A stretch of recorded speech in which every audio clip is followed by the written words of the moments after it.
हरे कृष्णा। सभी भक्तों का हार्दिक स्वागत है आज इस प्रातःकालीन भगवत गीता क्लास में। तो हम लोग पिछली बार 14th चैप्टर भगवत गीता का पढ़ रहे थे, जिसमें प्रकृति के 3 गुणों के बारे में भगवान बता रहे हैं। तो सतोगुणी व्यक्ति को सुख की प्राप्ति होती है, उसमें ज्ञान रहता है। रजोगुणी व्यक्ति पैसा कमाने में अपना इंद्र तृप्ति के लिए अपना समय, अपना जीवन लगाता है। और तमोगुणी व्यक्ति आलस में और निद्रा में अपना जीवन बिताता है। उसे धार्मिक नियमों का कोई लेना देना नहीं है। ये हमने पढ़ा था। रजोगुणी सतोगुणी, रजोगुणी, तमोगुणी व्यक्ति के बारे में 13 नंबर श्लोक तो हमने पढ़ा था। आज हम लोग इसी में और आगे पढ़ेंगे 14 नंबर श्लोक से। ओम ज्ञानतिमिरान्धस्य ज्ञानांजनाशलाकया चक्षुरुन्मीलितं येन तस्मै श्री गुरुवे नमः। नमो विष्णुपादाय कृष्णप्रेष्ठाय भूतले श्रीमते भक्ति वेदांत स्वामी निधि नामिने नमस्ते सरस्वती देवी गौरवाणी प्रचारिणे निर्विशेष शून्यादि पाश्चात्यदेशतारिणे हे कृष्ण करुणा सिंधु दीन बंधु जगत्ते गोपेश गोपिका कांत राधा कांत नमस्ते तप्त कांचन गौरांगी राधे वृंदावनेश्वरी शुभानुसुते देवी प्रणमामि हरि प्रिय वाञ्छाकल्पतरुभ्यश्च कृपा सिन्धुभ्येव च पतितानां पावनेभ्यो वैष्णवेभ्यो नमो नमः। जय श्री कृष्ण चैतन्य प्रभु नित्यानंद श्री अद्वैत गदाधर श्री गौर भक्तवृंदा। हरे कृष्ण कृष्ण कृष्ण हरे हरे हरे राम राम राम हरे हरे। श्री मंगलाचरण की जय। ओम नमो भगवते वासुदेवाय। ओम नमो भगवते वासुदेवाय। ओम नमो भगवते वासुदेवाय। भगवत गीता अध्याय 14 श्लोक नंबर 14। भगवान कहते हैं जब कोई सतोगुण में मरता है तो उसे महर्षियों के विशुद्ध उच्चतर लोकों की प्राप्ति होती है। तात्पर्य में प्रभुपाद जी लिखते हैं सतोगुणी व्यक्ति ब्रह्मलोक या जनलोक जैसे उच्च लोकों को प्राप्त करता है और यहाँ दैवी सुख भोगता है। अम्लान शब्द महत्वपूर्ण है। इसका अर्थ है रजो तथा तमोगुण से मुक्त। भौतिक जगत में अशुद्धियां हैं, लेकिन सतोगुण सर्वाधिक शुद्ध रूप है। विभिन्न जीवों के लिए विभिन्न प्रकार के लोक हैं। जो लोग सतोगुण में मरते हैं वे उन लोकों को जाते हैं जहां महर्षि तथा महान भक्त रहते हैं। जब कोई रजोगुण में मरता है तो वह सकाम कर्मियों के बीच जन्म ग्रहण करता है, और जब कोई तमोगुण में मरता है तो वह पशु योनि में जन्म धारण करता है। तो सतोगुण में अगर कोई व्यक्ति सतोगुण में कैसे मरेगा, कैसे शरीर छोड़ेगा? जब उसने सारा जीवन सतोगुण में रहने का अभ्यास किया है, उसका आचरण सतोगुण में रहेगा, तभी शरीर छोड़ते वक्त भी वो सतोगुण में रहेगा। तो ऊंचे लोकों में जाएगा जहां पर लाइफ का ड्यूरेशन और ज्यादा रहता है।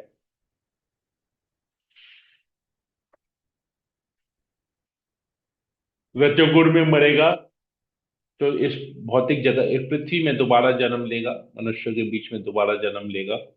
और तम गुण में मरेगा तो उसे पशु योनि में जन्म लेना पड़ेगा।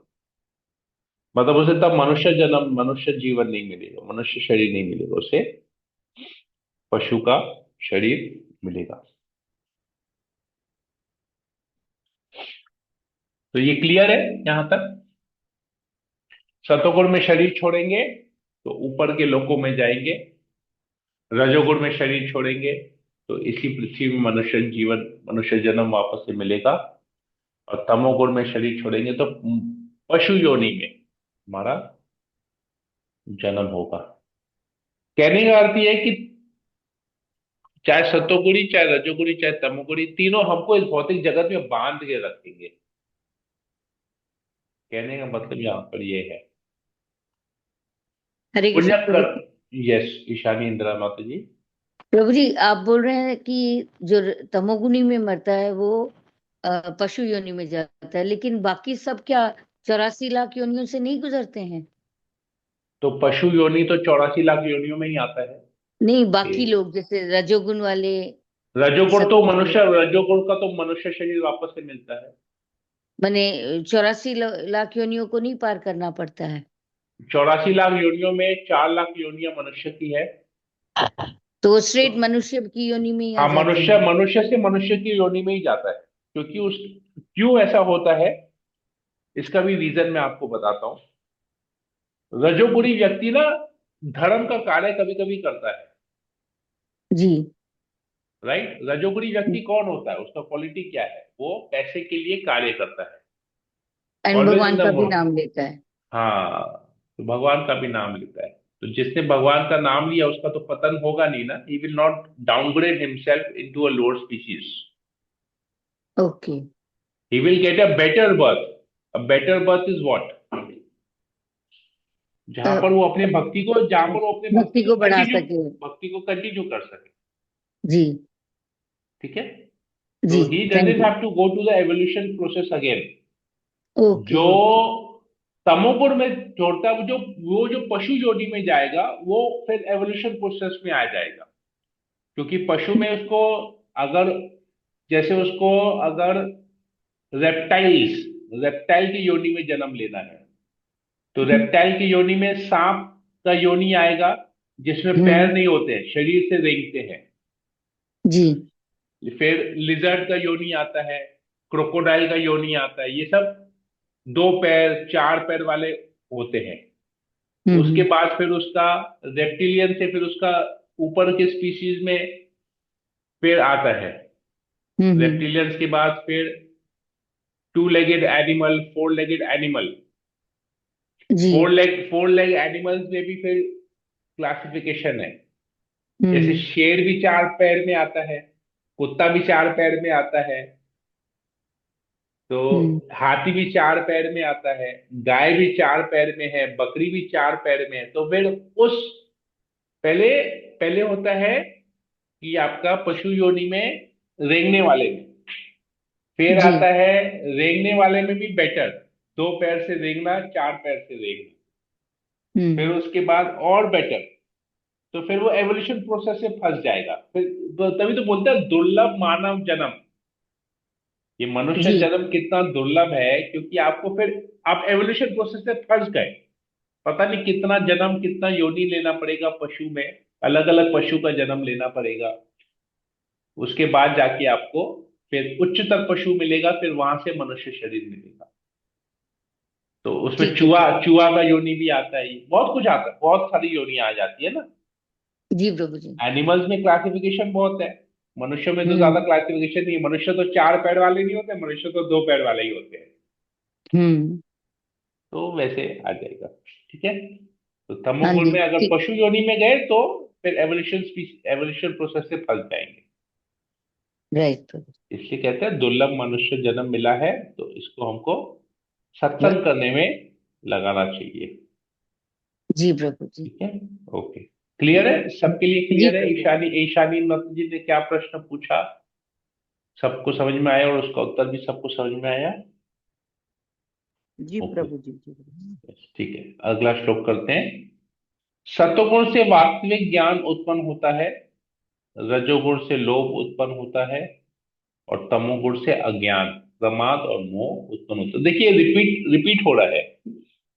सत्वगुण से वास्तविक ज्ञान उत्पन्न होता है। वास्तविक ज्ञान मतलब क्या, कि हमारा जीवन का लक्ष्य क्या है, हमका मनुष्य जीवन का फायदा क्या है, मनुष्य शरीर मिलने का फायदा क्या है, ये पता हम चलता है। आत्मा है।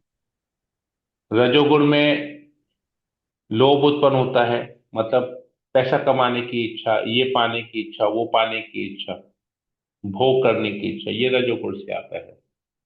और तमोगुण में अज्ञान, मतलब क्यों ये शरीर मिला वही नहीं पता। प्रमाद मतलब पागलपन होता है, और मोह उत्पन्न होता है। मोह मतलब अटैचमेंट। ये मेरा है, ये मेरा है, ये मेरा है, ये मेरा है, ये मेरा है, ये मेरा है। अपने आप को बेसिकली शरीर मानना, ये तमोगुण में आता है। और शरीर की इंद्र तृप्ति पूरी करना, शरीर की भूख को पूरी करना। जैसे कोई नॉन वेजिटेरियन खाता है, जैसे उस दिन कोई बोल रहा था कि मुर्गी तो बनाई है कटने के लिए और हमारे खाने के लिए, हमारे भोग करने के लिए। चिकन जो है, मुर्गी का जन्म ही हुआ है कटने के लिए। सोचिए, क्या बोल रहा था, मुर्गी का जन्म हुआ है कटने के लिए और हमारे खाने के लिए। अगर हम उसको काटेंगे नहीं, उसको खाएंगे नहीं, तो मुर्गी की आबादी इतनी ज्यादा हो जाएगी कि रास्ते में मुर्गियां दौड़ेंगी और फिर गाड़ी के नीचे आके मर जाएंगी। फिर हमको पाप लगेगा। इससे अच्छा पहले ही उसको खा जाओ। सोचे क्या क्या फिलोसफी, क्या डेंजरस फिलोसफी था वो। तो ये इसको मोह, ये हो गया मोह उत्पन्न, प्रमाद, पागलपन। मोह कि हर चीज मेरे भोग के लिए बना है, ये सोचना ही तमोगुण है कि हर चीज मेरे भोग के लिए बना है। ये बहुत डेंजरस मेंटालिटी है। इसी की वजह से अब हम जितना बार मांस खाएंगे, चिकन खाएंगे या मटन खाएंगे, उतना बार हमको उस योनि में जन्म लेना पड़ेगा। हम जितना मुर्गी खाएंगे उतना बार हमको मुर्गी का जन्म लेना पड़ेगा, फिर कोई हमें काटेगा। जितना बार हम बकरा खाएंगे उतना बार हमको बकरे का जन्म लेना पड़ेगा। ऐसे करके है, तो ये बहुत डेंजरस है। तो ये प्योर अज्ञानता है। प्योर अज्ञान मतलब एकदम अज्ञान की चरम सीमा है ये, ऐसा सोचना, ऐसा कार्य करना। सतोगुणी व्यक्ति क्रमश उच्च लोकों को ऊपर जाते हैं, रजोगुणी इसी पृथ्वी लोक में रह जाते हैं, और जो अत्यंत गहरे तमोगुण में स्थित है वे नीचे नरक लोक को जाते हैं। तो ऐसे ही उनको पशु जीवन नहीं मिलता है, वो पहले नरक में जाके सफर करते हैं। उनको नरक में जाके उनके पाप कर्मों का दंड मिलता है। उसके बाद उनको पशु की योनि मिलती है, डायरेक्ट मनुष्य योनि नहीं मिलती है। ये समझना पड़ेगा।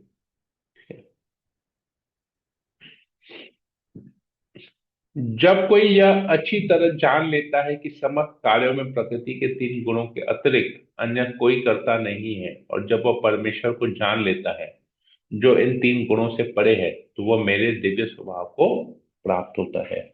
तो ये जानना कि ये सारे कार्य प्रकृति के तीन गुणों से हो रहे हैं। कर्ता अहम इति मन्यते, शुरू में भगवान कहते हैं कि अहंकारवश जीवात्मा सोचता है कि वो करता है। अब भगवान कहते हैं ये, वो अगर समझता है कि नहीं वो करता नहीं है, जान लेता है कि ये भगवान की अध्यक्षता में सब कुछ हो रहा है, परमेश्वर ही करता है, परमेश्वर ही कंट्रोलर है, प्रकृति के तीन गुणों से सब कुछ हो रहा है। हमको इस, भगवान इन तीन गुणों के ऊपर है, तो हम जब भगवान की भक्ति करेंगे तो हम भी तीन गुणों के ऊपर चले जाएंगे। तो ऐसा जब कोई सोचेगा तो वो भगवान के स्वभाव को, दिव्य स्वभाव को, तीन गुणों से ऊपर जाना, मतलब उसको सतोगुण से भी ऊपर निकल जाना है। पुण्य कर्म के बारे में ज्यादा नहीं सोचना है, उसे भक्ति के बारे में केवल सोचना है कि हर कार्य को हम कैसे भगवान के साथ जोड़ें। ऐसा जब कोई सोचता है तो भगवान कहते हैं वो मेरे दिव्य स्वभाव को प्राप्त होता है। कैसे भगवान के दिव्य स्वभाव को प्राप्त होता है? भगवान कहते हैं कि मैं ही उसे बुद्धि देता हूं ताकि वो मेरे पास आ सके। तो भगवान उसको अपने पास लाने का दायित्व लेते हैं। ददामी बुद्धि योगम तम, भगवान कहते हैं मैं उसे बुद्धि प्राप्त करता हूं। जब देहधारी जीव भौतिक शरीर से संबंध इन तीनों गुणों को लांघने में समर्थ होता है, तो वह जन्म, मृत्यु, बुढ़ापा तथा उनके अनेक कष्टों से मुक्त हो सकता है, और इसी जीवन के अमृत का भोग में अमृत का भोग कर सकता है। तो वो ऐसा होता है तो उसको तीन गुणों के पार वो क्वालिफाइड हो जाता है। तीन गुणों को पार करने के लिए क्वालिफाइड हो जाता है, मतलब भगवत धाम जाने के, जन्म मृत्यु बुढ़ापा बीमारी के चक्र से छूटने के लिए क्वालिफाइड हो जाता है। और हालांकि शरीर में है, इसी जीवन में वो अमृत का भोग करता है। कौन से अमृत का भोग करता है? भगवान के नाम का अमृत का भोग करता है, भगवान की कथा अमृत का भोग करता है, नाम अमृत का भोग करता है। वो अमृत के बारे में बताया जा रहा है कि भगवान की कथा के अलावा उसमें किसी बात में रुचि नहीं रहती, उसको और कुछ सुनने की इच्छा नहीं रहती, केवल भगवान की कथा सुननी है। उसे और किसी का नाम लेने की इच्छा नहीं, केवल भगवान का नाम लेने की इच्छा होती है। तो इस प्रकार को वो कहते हैं कि वो इसी जीवन में अमृत का भोग करता है। प्रभुपाद जी तात्पर्य में लिखते हैं, इस श्लोक में बताया गया है कि किस प्रकार इसी शरीर में कृष्ण भावनामृत होकर दिव्य स्थिति में रहा जा सकता है। संस्कृत शब्द देही का अर्थ है देहधारी। यद्यपि मनुष्य इस भौतिक शरीर के भीतर रहता है, लेकिन अपने आध्यात्मिक ज्ञान की उन्नति के द्वारा वह प्रकृति के गुणों के प्रभाव से मुक्त हो सकता है। वह इसी शरीर में आध्यात्मिक जीवन का सुखोभोग कर सकता है, क्योंकि इस शरीर के बाद उसका वैकुंठ जाना निश्चित है। लेकिन वह इसी शरीर में आध्यात्मिक सुख उठा सकता है। दूसरे शब्दों में कृष्ण भावनामृत में भक्ति करना भव पाप से मुक्ति का संकेत है, और अध्याय में इसकी व्याख्या की जाएगी।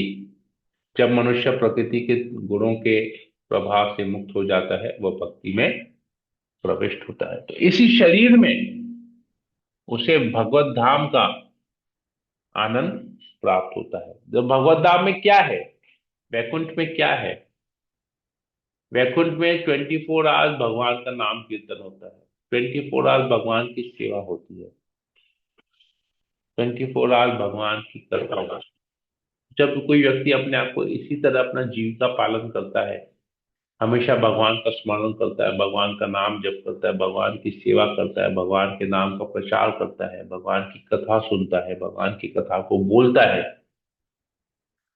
तो वो तो इसी शरीर में रहते हुए वैकुंठ का अनुभव कर रहा है। तो यही चीज प्रभुपाद जी बता रहे हैं।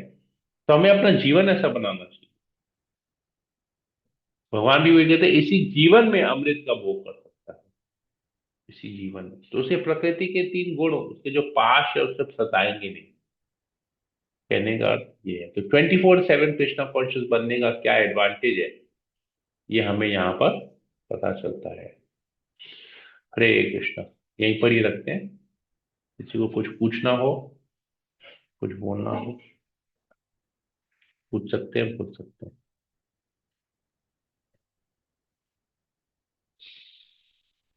हरे कृष्णा प्रभु जी, दंडवत प्रणाम। हरे कृष्ण। जब रामा जी बोलिए। हम्म, अब ये लेसन हमने चैप्टर जो बहुत बार पढ़ा है, लेकिन ऐसे सत्वगुण रजगुण और तमोगुण का ये जो डेफिनेशन है कि क्या योनि से क्या योनि तक इंसान का क्या कर हम्म। सकता है।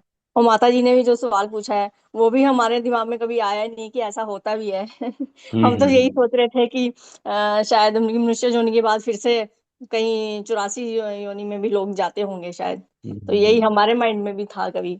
तो उनकी हम्म। बहुत अच्छा उनकी आज समझ में आया ये क्लास में। Okay. Thank you. Hare Krishna प्रभु जी। हरे। Thank you. और किसी कुछ पूछना है, कुछ बोलना है? पंचमुखल माता जी, भावना, कोमल, मीना गुप्ता माता जी, नेहा शर्मा माता जी, राजू प्रभु, सोनल माता जी, सुलेखा माता जी, उमा गुप्ता माता जी, विनीत मंडल प्रभु। नहीं प्रभु यस। जी, कुछ नहीं पूछना है। ओके। ठीक है। नहीं प्रभु जी, क्लियर है प्रभु जी। ठीक है। ठीक है। सबके लिए क्लियर है? तो फिर हम सेशन को यही एंड करते हैं। कोमल ने भी कहा नो। ठीक है। ठीक है, सेशन को यही एंड करते हैं फिर। हरे कृष्णा कृष्ण कृष्ण हरे हरे, हरे राम राम राम हरे हरे। वंशा कल्पतरुभ्यश्च कृपा सिन्धुभ्येव च पतितानां पावनेभ्यो वैष्णवेभ्यो नमो नमः। सम्मेद भक्तवृंद की जय, श्री प्रभुपाद की जय, भगवत गीता की जय। हरे कृष्ण। प्रभु जी।